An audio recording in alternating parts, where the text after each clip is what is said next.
What's up, guys? We got a beautiful November Thursday out here, and if I'm coming to you, it likely means there's a big fight card coming up, and today is no exception. UFC 281, 2 days from now, Saturday night in Madison Square Garden. The middleweight champion of the UFC, Israel Adesanya, is going to be taking on a ghost from the past who's come back to haunt him, Alex Pereira. 3 fights in the UFC, undefeated, 3-0, and he is coming to face his former kickboxing foe. A lot's been made of the backstory here, and I think it's a great backstory. It's more of one than we usually have for your average UFC title fight or MMA title fight. They faced each other in kickboxing, Izzy and Pereira, that is, back in 2016 and 2017. I'm not going to lie and say I watched the fights. I don't watch kickboxing. I'd have nothing against it. It's just too hard to find the places where you would follow it. I feel like a lot of people commenting also similarly did not watch the fights, but I've gleaned something from the backstory that various commentators have put forth. The first fight, Pereira won by decision, but a lot of people in the crowd, probably some of the only people watching it, thought that the decision should have gone the other way to Izzy Adesanya. So a year later, they made the rematch, and Adesanya was actually having success in that fight too, but he got knocked out by a Pereira left hook, apparently one of Pereira's big weapons, what he just knocked out Sean Strickland with in his last UFC fight. So there we have it. And now Pereira is way more of a newcomer to the UFC than Adesanya. Adesanya's been the champion for a while.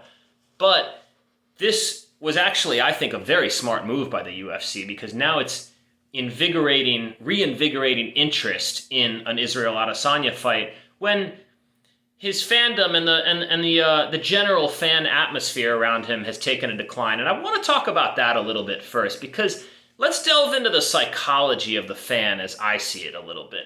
Everybody recently, now his last 3 fights they're not going to go down in the UFC history books as barn burners, wars, etc. But I thought they were pretty clinical,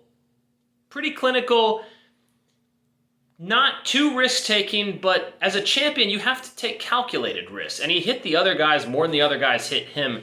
This whole narrative going around the UFC comment sections and the combat sports world about like, oh, come on, man, I just want to see him fight. I want to see him fight. Come on. No, you want to see him lose. And that's okay. You're a fan. You can root for whomever you want to root for. But be honest with yourself and be honest with everybody you're commenting towards. You want to see him lose. It's kind of similar to the Floyd Mayweather thing where people would say, oh, he just runs away. Fine, but does he hit the other guy more than the other guy hits him? I'd say probably yeah, if the judges are giving him those decisions. I watched the Jared Cannonier fight twice. I watched it, then I rewatched it.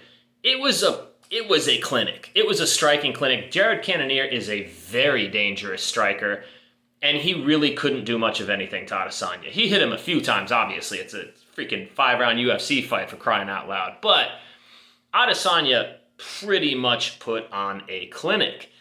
And it's been an interesting pattern from the beginning of Adesanya's UFC career. I'm not going to bore you guys by relitigating what happened, but at first it was like, oh, just take him down. Vettori won the third round against him by taking him down. Then it was like, okay, well, it's not that easy to take him down, but when he fought Kelvin Gastelum, that was a war. Goes down as a 5-round unanimous decision, but nobody was not entertained by that fight who watched it. And people were saying, oh, Kelvin hit him with a head kick and he should have gone for strikes he could have finished him. First of all, who lands a head kick on Adesanya? Does anyone remember that? That was pretty impressive by Gastelum.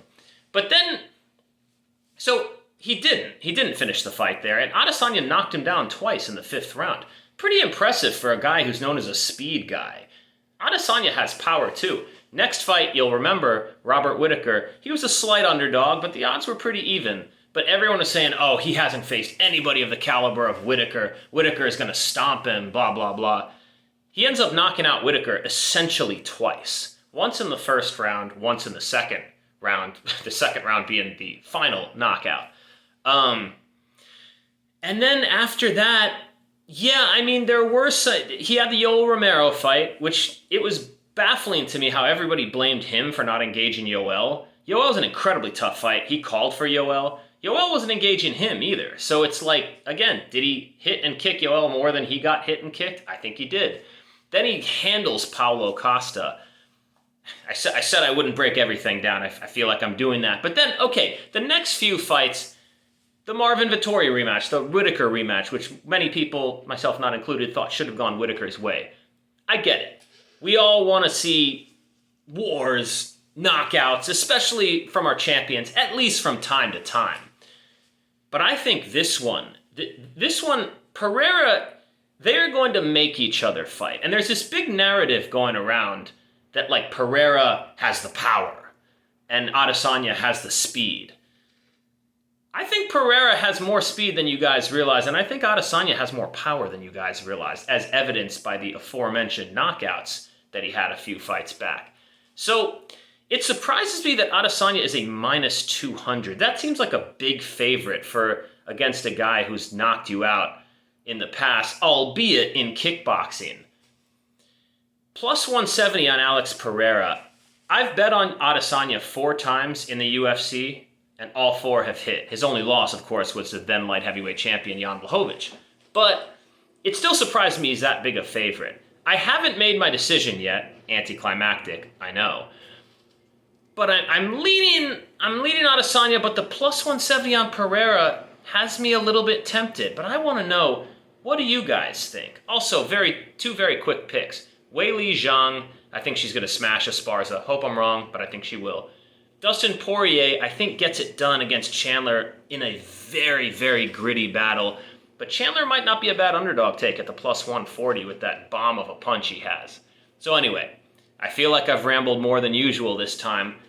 Let me know what you guys think is going to happen in Saturday's main event. And as always, enjoy the fights.